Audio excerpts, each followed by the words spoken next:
আসসালামু আলাইকুম ওয়া রাহমাতুল্লাহ। আশা করি আল্লাহ তাআলার অশেষ মেহেরবানিতে সবাই ভালো আছেন।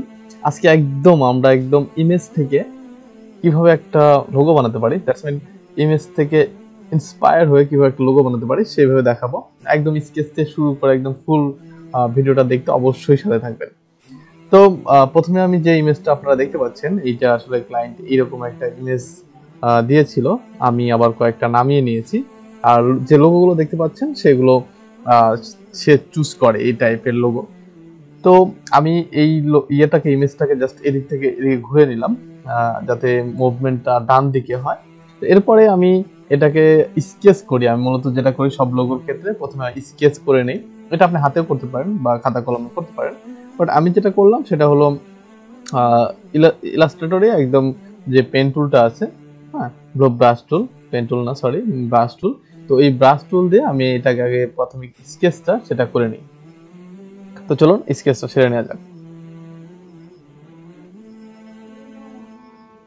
তো আসলে লোগোটা যাই হোক, এটা যদি আপনার ইউনিক হয় এবং দেখতে যাতে সুন্দর হয় এবং এটা যদি মিনিংফুল হয় বা ক্লায়েন্টের চাওয়া পাওয়ার সাথে মিলে যায় তাহলে তো কোনো কথাই নেই। হ্যাঁ, এখানে আপনার কয়েকটা বিষয় অবশ্যই খেয়াল রাখতে হবে। সেটা হলো যে আপনার কারোর সাথে লোগোটা যেন না মিলে যায়, কারণ এই লোগোটা তার ব্যবসায়িক বা তার প্রতিষ্ঠান বা তার বিজনেসের একটা প্রতীক। কারণ এইটা যদি কপিরাইট হয়ে যায় তাহলে এটা একটা বিরাট ইস্যু। হ্যাঁ, তো অনেকে যেটা করে সেটা হলো ফ্লিপিক থেকে বা বিভিন্ন লোগো থেকে এভাবে নিয়ে নিয়ে লোগোটা করে। বাট এভাবে যদি আপনারা করেন না, তাহলে লোগোটা দেখা যাচ্ছে অনেকটা ইউনিক হয়ে যাবে, আপনার লোগোর সাথে অন্য কারো লোগোটা ওইভাবে মিলবে না। তো প্রাথমিক স্কেচ শেষে আমরা পিকচারটাকে সরিয়ে নিতে পারি।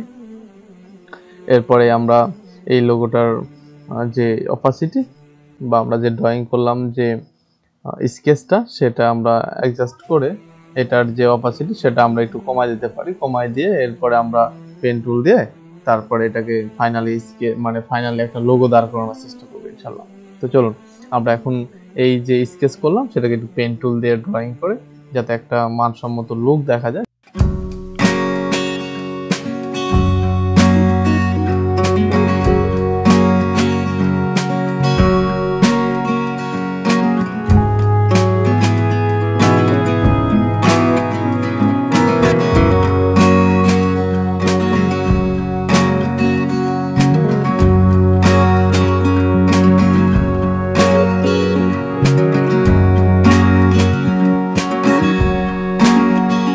তো